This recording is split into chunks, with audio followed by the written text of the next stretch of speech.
The schools need more administrators. Boy, I'm sure I'm going to get comments on that statement. But wait, hear me out first. Schools need more administrators, but everyone at that school, whether it's an administrator, a dean, a principal, everyone at the school should be teaching at least half the time during the day.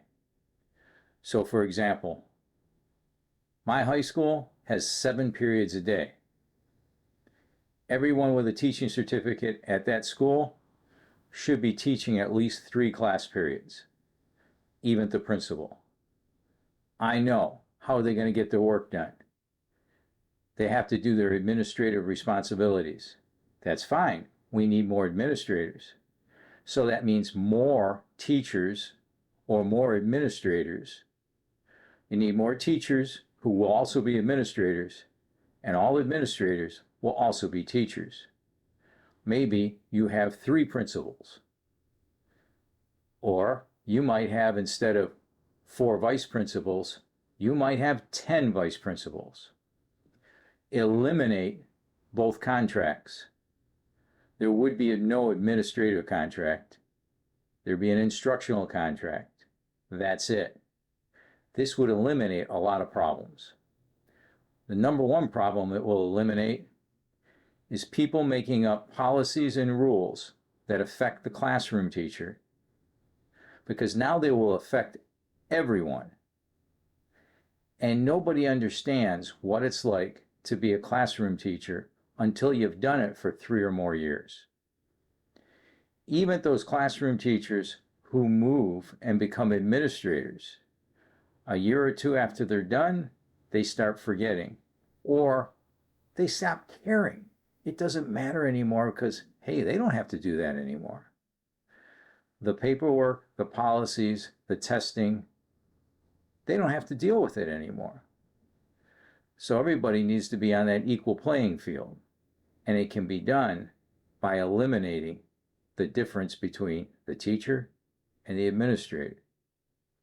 Also, the veteran teachers are the ones should be the administrators. I'm not going to take a first-year teacher and have them also be a vice principal. So there has to be some logic involved. But anybody who's out there who's a teacher, put a comment below. Let me know what you think. Because I'm sure that in your career, whether it's been 3 years or 30 years, there have been times where the administrators have come up with some kind of policy and they just didn't understand the effect it had, or the amount of time it took all of those teachers. There have been a lot of times where something came up and they wanted information from the teachers, where if they just sat down on a computer for a half hour, they could get that information. There's no reason for them to have every teacher fill out a form when it's on the computer nowadays.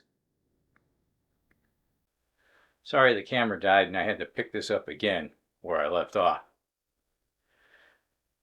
You also got to understand that the students have no respect for the teachers because they know that the teachers won't be backed up by the administrators. I've often heard stories from beginning teachers where the student has even said to the teacher, "What are you going to do? You're just a teacher. You can't do anything. You're not an administrator." So we need to even the playing field, make a lot of these teachers have the powers of the administrator. So often these students have a sense of entitlement. They feel like, oh, I was put in this class, so you have to pass me. I can tell you, with so many teachers on annual contracts nowadays, the teachers don't want to upset anybody.